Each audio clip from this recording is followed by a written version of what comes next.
Bismillahirrahmanirrahim. Alhamdulillahi rabbil alamin. Allahumma fasalli wa sallim ala sayyidina Muhammadin wa ala ali sayyidina Muhammadin. Amma ba'du.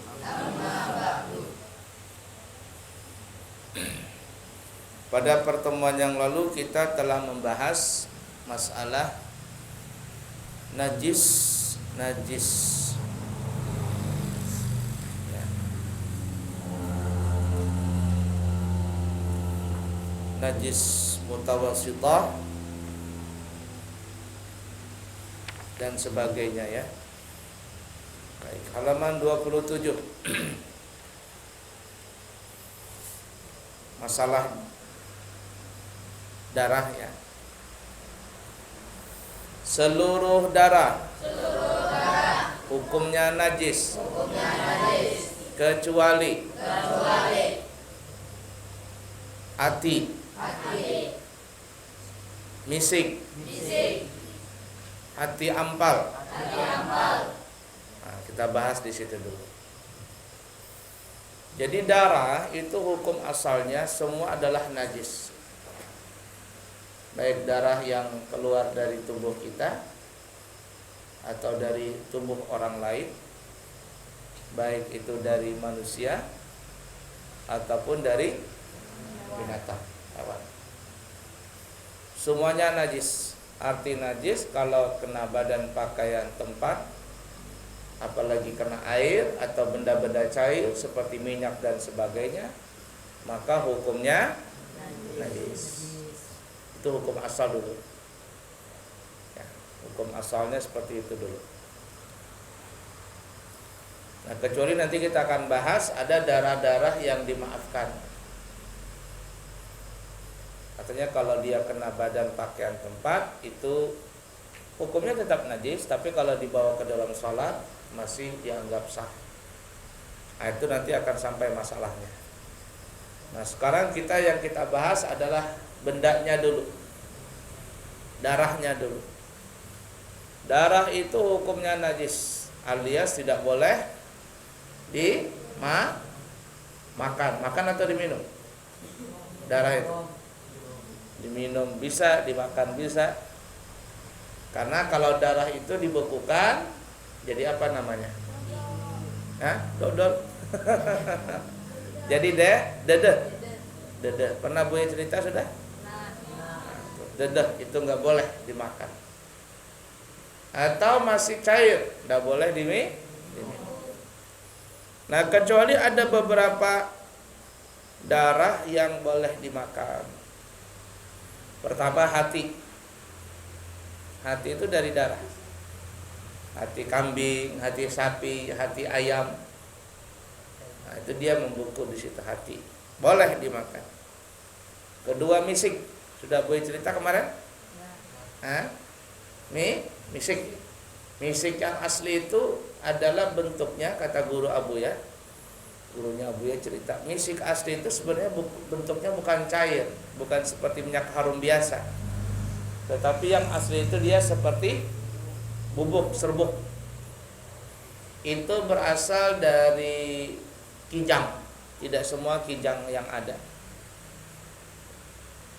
Ya, bermacam-macam versinya, tapi versi guru Abuya itu ceritakan dia kijang itu adalah kijang yang khusus, yang dia punya pusat itu, pusat kijang. Dia ada kayak keluar darah, gatal.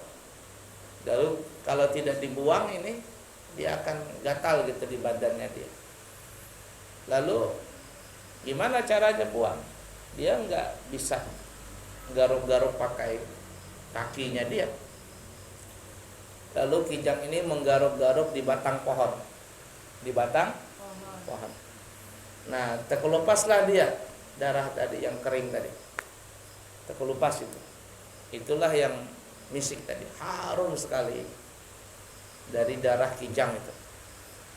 Nah itu kalau orang mencari misik tadi yang asli seperti itu dalam hutan, itu keciuman sudah beratus-ratus meter sudah keciuman bau harum misik tadi.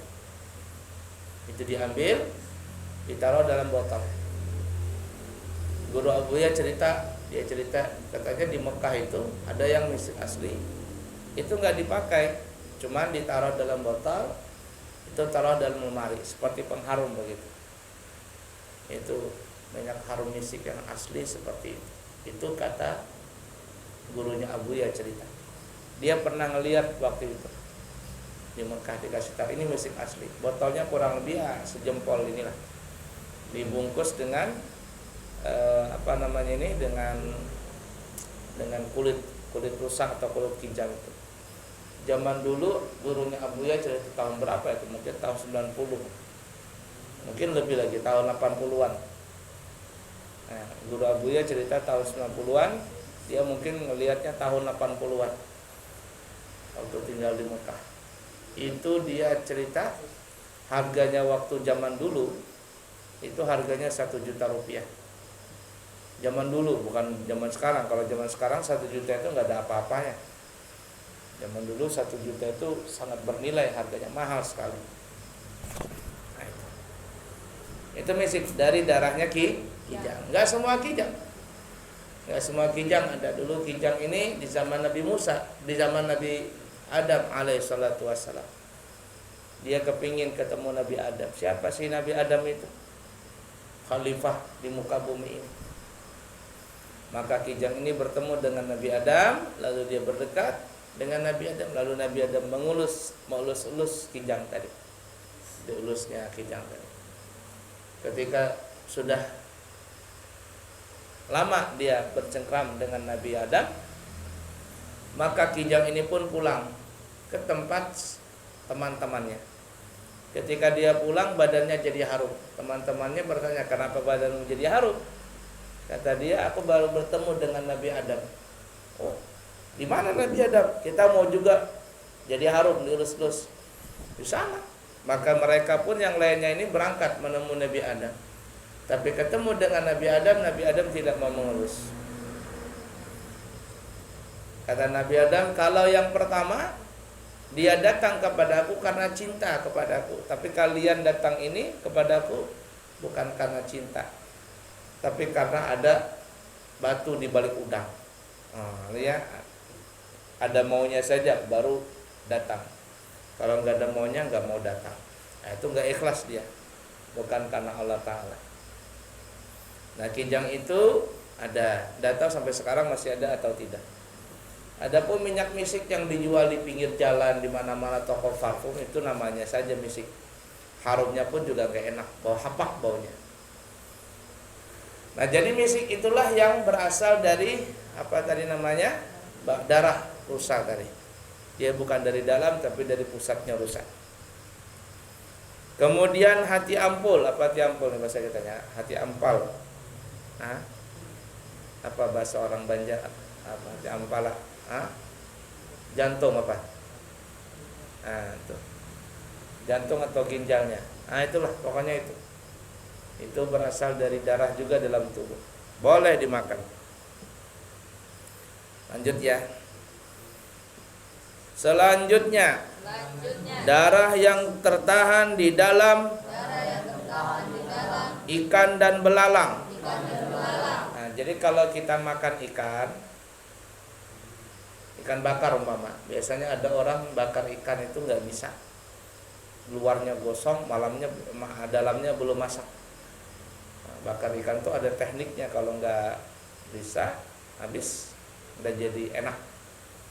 Luarnya aja masak, dalamnya nggak masak. Apinya nggak boleh terlalu besar, tidak boleh terlalu besar. Kalau terlalu besar ya tadi masak di luar, mentah di dalam. Terutama daerah kepala, orang sangat susah memasak ikan bakar yang kepala ikan tadi. Nah, itu ada tekniknya orang bakar kepala ikan. Nah, ada orang makan ikan, tiba-tiba pas dibuka badannya ada darah yang tertahan di situ, masih ada darah sedikit. Kata ulama, darah yang tertahan di badan ikan tadi hukumnya halal untuk dimakan, alias tidak najis. Lain halnya kalau seandainya ada orang bersihin ikan, ada darahnya, ada darahnya itu najis, terutama ikan belut. Jadi kalau mau bersihkan ikan harus bersih dari darahnya. Nah ini kalau sudah dibersihkan, ya sudah dibersihkan, kemudian dimasak, terutama dibakar yang sering terjadi. Dibakar, ketika dibuka, ternyata di dalamnya itu masih ada darahnya. Ini dimaafkan kata ulama. Darah yang tersisa. Kenapa dimaafkan? Karena ikan itu bangkainya bukan najis. Ada berapa yang tidak najis kemarin bangkai? Ada 3. Yang pertama ikan, yang kedua belalang, 3 manusia. Cuman manusia tidak boleh dimakan. Ikan belalang boleh nggak dimakan? Boleh. Tapi kalau manusia tidak boleh dimakan. Cuman manusia tidak najis. Artinya kalau ada orang meninggal dunia, na'udzubillah min dzalik, nasallallahu alaihi wasallam, orang mati gitu, tabrak mobil atau apa, kita berwudu, kita pegang badannya ini, wudu kita nggak batal dan tangan kita nggak najis, asalkan permukaan mayit ini hukumnya bersih. Walaupun dia bukan orang Islam, dia orang kafir, meninggal begitu, asalkan permukaan badannya dia bersih, tidak ada lagi najisnya, kita pegang, tangan kita tidak bernajis. Tangan kita tidak najis. Nah begitu juga darah yang tertahan di dalam belalang. Belalang yang boleh dimakan. Biasanya yang belalang boleh dimakan itu adalah belalang yang hidup di sawah. Kalau belalang yang beracun jangan dimakan. Belalang apa namanya? Belalang sembah. Bagaimana Jamil tidur? Pernah main gak begitu? Tahu belalang? Belalang sembah yang begini tuh tangannya. Apa kamu bilang? Tadam-tadu. Dadam. Ya itulah. Abu ya bilang itu belalang sembah. Kenapa? Karena tangannya begini. Itu mainan zaman dulu. Bagaimana Udin tidur? Sampai dibikin film Upin Ipin kan? Ada. Bagaimana Upin tidur? Nah itu ya. Yang dimaksud belalang ini belalang yang bisa dimakan seperti belalang padi itu. Kemudian air mani. Ada orang punya air mani itu. Air mani itu dengan sperma berbeda. Kalau air mani itu air mani yang keluar pada saat seseorang mimpi basah itu atau habis berhubungan, itu airnya itu disebut air mani. Nah, sperma itu kalau di mikroskop diperiksa ada kayak model cacing-cacing begitu. Kalau dilihat nggak ada. Tapi kalau di mikroskop itu ada jutaan cacing-cacing. Seperti model cacing bergerak-gerak, itu namanya sperma. Sperma inilah yang masuk ke dalam rahim perempuan, maka kemudian akhirnya menjadi janin, lalu lahir jadi manusia. Ya kita ini semuanya. Nah, sedangkan air mani itu dia airnya, jadi beda. Ma'ul mani, air mani dengan sperma itu berbeda. Kalau air mani airnya, kalau spermanya itu yang seperti canting jentik-jentik. Hanya bisa dilihat pakai mikroskop saja. Nah, air mani yang berbentuk darah. Ini biasanya naudzubillah min dzalik, nasallallahu alaihi wasallam, orang yang suka jajan di pinggir jalan. Itu bisa terkena penyakit itu, spilis namanya, kata orang kita raja singa. Nah, itu raja singa. Dulu ada Sabuya punya kenalan, dia cerita kena penyakit itu karena suka jajan di jalan. Nah, bukan dia, temannya dia cerita temannya dia kena penyakit itu. Obatnya apa? Obatnya itu minum sabun cap tangan. Tahu cap tangan? Yang begini cap tangan, itu sabun orang mati. Masih ada nggak sabun itu? Saya ada dulu jual orang. Nah, itu kalau orang meninggal biasanya mandinya pakai sabun itu dibasahin, dikeluarkan busanya, campurkan air, minum. Nah, itu obat yang orang kena penyakit spilis tadi, karena suka jajan di pinggir jalan. Itu baru adab dunia. Belum tentu sembuh juga, karena itu penyakit kutukan. Penyakit kutukan dari Allah Ta'ala. Maka berbahaya penyakit seperti ini. Jangan dekati zina, wala taqrabu zina. Dekat saja jangan, apalagi berzina. Salah satu penyebab zina itu adalah pacaran dulu. Itu bahaya itu. Dosa. Na'udzubillah min dzalik. Nah, ada orang yang keluar air maninya bentuknya darah. Maka air mani berbentuk darah ini kata ulama juga tidak najis. Atau air susu. Ikutin, atau air susu. Yang keluar dengan bentuk darah. Nah, itu air susu dulu. Ada orang cerita ya, benar atau tidak wallahu alam. Abu ada nonton di sinetron, enggak tahu benar atau tidaknya itu. Jadi orang ini orang miskin. Orang miskin. Dia bosan dengan kemiskinannya. Lalu dia mencari pesugihan. Datanglah dia ke dukun. Kata dukun, kalau kamu mau cepat kaya, pergi ke hutan sana. Kasih sesajen, nanti ada jinnya, lalu dia ngasihkan tuyul. Ngasih tuyul. Akhirnya karena dia nggak punya iman dan tahan dengan cobaan Allah Ta'ala, berangkatlah suami istri ke dalam hutan tadi, ke dalam goa, masuk ke dalam goa, hutan goa. Sajian di situ, keluar jinnya. Ada apa katanya? Katanya mau cepat kaya. Orang nekat tuh kan sudah sama jin sama apa dia bersekutu, nggak ada takut lagi. Kasih sesajen ini sesajen itu, ya katanya boleh. Apa? Bagaimana caranya? Kasih tuyul kecil. Ya. Kasih tuyul. Syaratnya satu katanya. Apa itu? Habis dia mencuri harus nyusuk sama istri kamu. Menyusuk. Ya sudah, itu aja. Iya. Jangan lupa nanti tumbal. Setiap tahun sekali tumbal. Hantu, ya. Jin. Berangkatlah pulang nih suami istri ini. Hari pertama suaminya ini bilang, yang suaminya laki-lakinya, katanya, tuyul, kamu cari duit seperti ini, kamu cari ini namanya duit, ini namanya uang, ambil.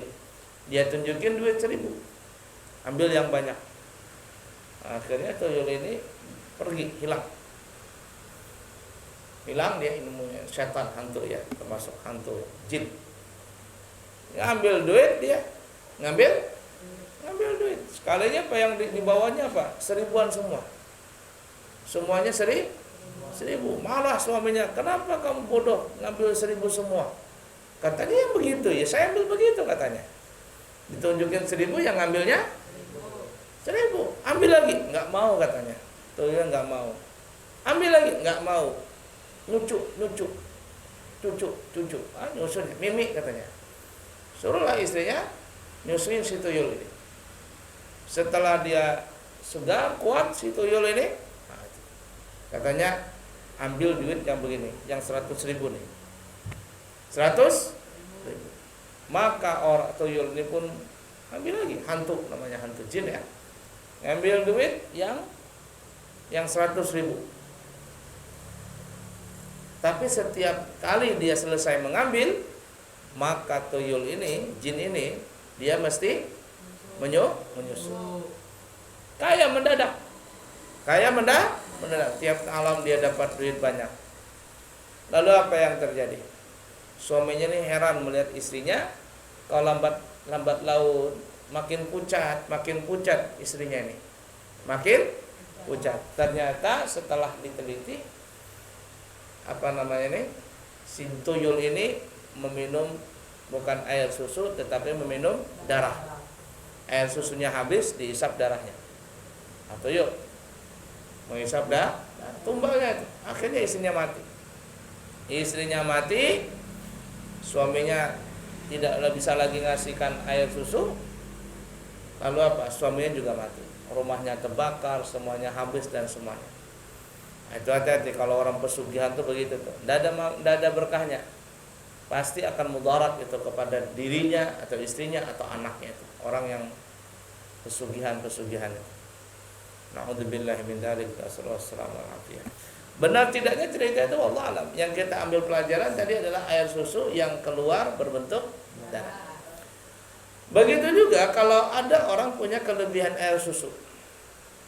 Ya, seseorang ibu-ibu kelebihan air susunya, dia perah susunya. Kalau tidak diperah sakit, dia punya dada. Dia perah itu air susu supaya tidak rusak, dia masukkan dalam thalaja. Thalaja itu apa ya? Itu apa namanya? Kulkas, apa yang es batu itu apa namanya? Freezer, masukkan dalam freezer. Masukkan dalam situ, beku dia. Tapi kalau taruh di luar saja, di luar sejam atau 2 jam, dia akan berubah menjadi merah. Bentuknya seperti jadi darah. Itu jangan lagi diminum. Basi sudah dia. Nah, kalau kamu nggak percaya, tanya mamamu. Dulu nyusuin kamu itu kalau dia taruh di luar air susu tadi, air susu ASI tadi, jadi darah dia, merah, berubah jadi darah. Nah, ala kulli hal.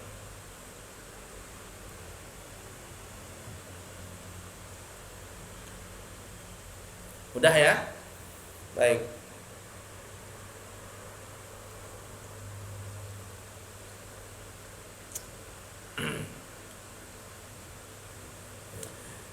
Kemudian janin. Nah, janin. Seorang ibu keguguran janin. Dia sudah berbentuk segumpal daging. Ya, dia segumpal daging, dia masih belum membentuk, atau segumpal darah dia keluar, dia kecil begini. Kalau orang pernah keguguran. Nah, itu dari darah, karena kita kan semuanya berasal dari air mani. Dari air mani berubah segumpal darah, habis itu segumpal daging. Kalau orang keguguran biasanya ada itu.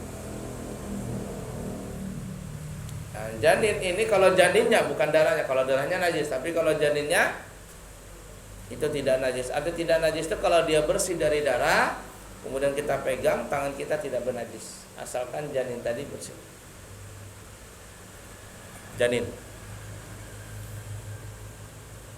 dan darah yang tertahan di dalam badan binatang yang telah mati dengan sebab berburu.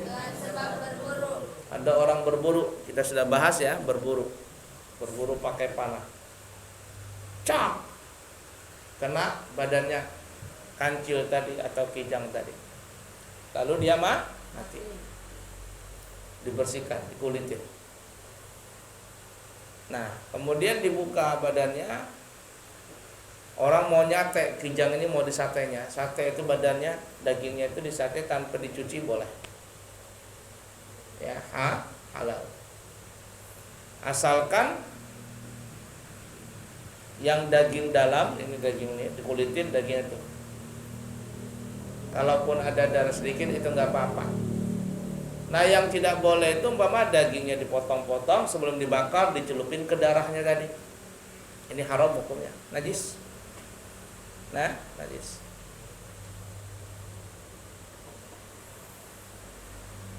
Dan darah yang tertahan di dalam badan binatang yang telah disembelih. Itu orang bakar daging kambing itu habis dipotong, dipanjang begini, kakinya di atas, lehernya di bawah, digantung. Kemudian dibelah kulitnya, disiram lehernya, kemudian dikeluarkan isi perutnya, kan ya, kemudian disiram dikit supaya darahnya luntur. Sudah. Habis itu daging ini ya langsung dipotong-potong, mungkin ambil pahanya atau apa begitu, tanpa dicuci daging tadi, tanpa dicuci lah itu, langsung dipotong bikin sate. Halal, halal. Kalaupun umpama ada darah sedikit di badannya dia, di dalam dagingnya itu dimaafkan. kamu lihat kalau sate-sate yang sate kambing itu yang tanpa olahan langsung dibakar, biasanya orang begitu. Itu dagingnya lebih segar. Makanya Abuya di Balikpapan itu ada langganan sate kambing. Tapi satenya asli, artinya tidak dicuci, tidak dibumbuin. Habis dipotong, dibersihkan lehernya gitu, langsung dibersihkan dikit, panjang di dinding itu, di tiang di jendela dia, di etalasenya, mau makan potong, cucuk bakar. Nah, itu boleh hukumnya, tidak najis, tidak najis. Kalau ada darah sedikit, walaupun ada darah sedikit dalam badannya, asalkan tadi apa ya, dibelah kulitnya, dikulitin kambing tadi, dibuka, dibelah, isi perutnya dibuka, siram darahnya yang di dalam ini, dalam perut ini, koraknya apa ini, rangkanya, bersihkan, trak, biasa ada ember langsung trak begitu, bersihkan, lehernya cuci, sudah. Kalau sudah ada lagi darah, maka ini boleh langsung dibakar atau diapa tanpa dicuci. Dan sebenarnya daging itu tidak boleh dicuci kalau masuk dalam kulkas. Ya, tidak boleh dicuci. Itu yang Abuya tahu itu begitu. Jadi kalau mau masukkan dalam freezer, daging itu langsung dipotong-potong, bersihkan darah yang darahnya aja bersihkan. Yang ada darahnya dibersihkan dan leher begitu. Sisanya jangan dicuci daging tadi. Masuk dalam plastik yang baik, bukan plastik hitam. Satu masuk ke dalam kulkas, dibekukan. Jangan dicuci. Kalau dicuci jadi bakteri banyak. Nah, kebanyakan orang dicuci dulu, baru dimasukkan dalam kulkas. Kalau seandainya mau dicuci, sekalian aja direbus. Rebus sekalian, dinginkan, baru masukkan kulkas. Daripada cuman dicuci begitu. Nah, jadi itu pun juga caranya, katanya kalau kita mau makan itu, kalau kita mau masukkan dalam freezer, itu dagingnya sudah dipotong-potong yang sekira kita nanti kalau mau makan, kompe ini kita ambil itu yang di pondok itu ya, kalau mau makan tuh. Santri putra apa? Ada makan daging sudah. Nah, ngambil, sering makan kambing daging sudah. Ambil daging sekompe, 2 kompe. Jangan ibarat kata ngambil kompe besar, kemudian dibelah 2, kemudian separohnya dimasak, separohnya dimasukkan dalam kulkas. Sampai dia meleleh, masukkan dalam kulkas, itu nggak baik seperti itu, nggak baik hukumnya. Ya, para ahli kedokteran melarang seperti itu. Jadi kalau mau ngambil per kompe langsung dimasak, jangan disimpan lagi begitu. Paham kira-kira? Baik.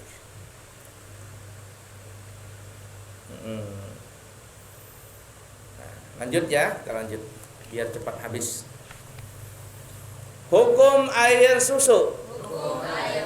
Air susu pada binatang, yang bisa dimakan, hukumnya suci. Kambing bisa nggak dimakan? Sapi, onta bisa nggak dimakan? Maka susunya suci dan boleh diminum. Ayam boleh nggak dimakan? Boleh. Air susu ayam ada nggak? Ada nggak ayam bersusu? Ayam nggak ada susunya. Kenapa? Karena dia bertelur. Biasanya yang bersusu ini yang binatang yang berkaki 4. Dan binatang yang tidak bisa dimakan, air susunya hukumnya najis. Apa binatang yang tidak bisa dimakan? Kucing. Kucing boleh nggak dimakan? Nggak boleh. Kalau ada kucing, air susunya ada, punya kucing, lagi nyusuin, dipegang-pegang susunya kucing, truk keluar air susunya, najis nggak? Najis. Kenapa najis? Karena kucing tidak bisa dimakan, termasuk monyet, orang hutan, lagi biawak yang bertelur nggak ada anunya, nggak ada susunya. Kuda, ada nggak susu kuda? Boleh nggak diminum susunya? Boleh tidak? Boleh. Kenapa boleh diminum? Karena kuda boleh dimakan. Kalau keledai kampung, air susunya ada, boleh nggak diminum? Tidak boleh. Kenapa tidak boleh? Karena keledai kampung tidak boleh dimakan. Dulu dia membawa kayu untuk membakar Nabi Ibrahim. Ada yang mengatakan kayu itu adalah kayu Natal atau pohon Natal. Allah alam, pohon pinus itu kayunya untuk bakar Nabi Ibrahim. Gara-gara itu keledai dikutuk. Dikutuk karena gara-gara membantu Namrud untuk membakar Nabi Ibrahim. Padahal keledai nggak tahu apa-apa. Tapi karena membantu pembakaran Nabi Ibrahim, gara-gara itu keledai itu dilaknat. Nah, itu susahnya kalau membantu orang jahat. Ya, membantu orang jahat nih. Ini orang ini niatnya jahat, kita bantu, dosanya sama. Dosanya sama. Ada orang, na'udzubillahi min dzalik, ada orang kepingin membunuh. Kita tahu tuh orang tadi mau bunuh, lalu diinjamin pisau. Apa hukumnya? Sama, yang menginjamin pisau ini sama membunuh. Itu kalau di polisi kena juga, tangkap. Kenapa? Karena sudah tahu kenapa diinjamin, bukan dicegah. Nah, itu. Jadi orang berbuat jahat itu tidak boleh dibantu.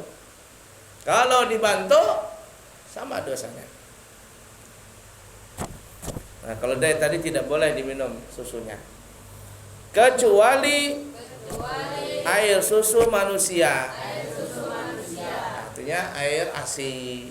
Jadi kalau ada seorang perempuan ada air ASInya basah, dia punya utang atau pakaiannya kena basah air susu tadi, itu pakaian yang basah dengan air susu itu tidak najis.